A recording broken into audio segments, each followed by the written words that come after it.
নমস্কাৰ বন্ধু বান্ধৱীসকল আপোনালোকে স্ক্ৰীনত নিশ্চয় দেখিছে এইখন এখন public notice the Central Board of Secondary Education will conduct the 20th edition of Central Test Teacher Eligibility Test CTET on 1 December 2024 অৰ্থাৎ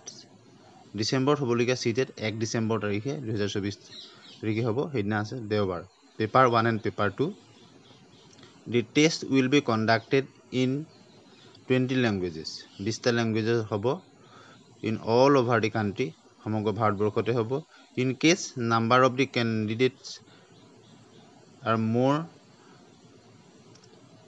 in any city, the exam may also be conducted on 30th November. যদি কোনোবা চিটিত বেছিকৈ হয় 30 নৱেম্বৰ দিনাও exam হ'ব 2024. The detailed information bulletin containing details of examination syllabus, language, eligibility criteria, examination fee, examination cities, and important dates will be available on CTET official website. CTET official website সকলোখিনি গম পাব. The candidates have to apply only through CTET website. যিটো CTET official website সেইটো কৰিব CTET.nic.in যোগেদি আবেদন কৰিব পাৰিব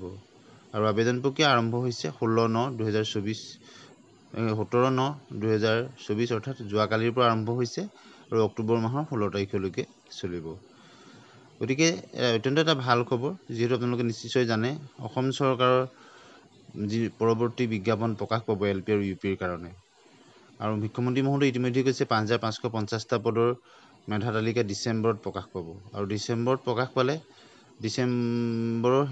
শেষৰ ফাললৈ ৰিজাল্ট দিয়াৰ সম্ভাৱনা আছে চিটেটৰ যিহেতু 1 ডিচেম্বৰতে পৰীক্ষা হ'ব গতিকে নতুনকৈ হ'বলগীয়া এলপি ইউপিৰ আবেদনত এই চিটেট দিয়া সকলো আবেদনৰ সুযোগ পাব নেকি গতিকে সকলোখিনি কথা সময়ত গম পোৱা যাব কিন্তু মুখ্যমন্ত্ৰী মহোদয় আৰু শিক্ষামন্ত্ৰী মহোদয়ৰ পূৰ্বৰ বক্তব্য আমি যদি বিশ্লেষণ কৰি চাওঁ এওঁলোকেও সুযোগ পোৱাৰ পূৰ্ণ সম্ভাৱনা আছে